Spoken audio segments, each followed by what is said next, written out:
E aí, queridos, tudo bem? Na aula passada você aprendeu a letrinha S. Depois da letrinha S vem a letrinha T. É essa letrinha aqui, ó. Ela é bem facinho de fazer, ó. Subiu, aí você pega e faz um tracinho aqui na parte de cima.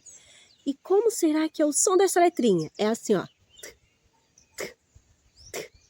Vamos fazer de novo? Ó, a língua fica atrás do dente. E que palavrinha será que nós podemos escrever com a letrinha T?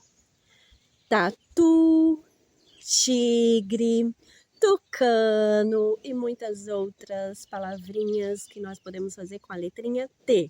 Gostou de aprender a letrinha T? Então, ó, até a próxima aula! Material pedagógico incrível, para a idade de 3 a 4 anos. Aprender é divertido, kit completinho para você usar com sua criança. Tem atividades lúdicas, para reconhecimento de letras e sons, coordenação motora, pronto para usar. E além do mais, tem planejamento semanal. Compre agora. Entre em contato no WhatsApp 66 99 915 8841.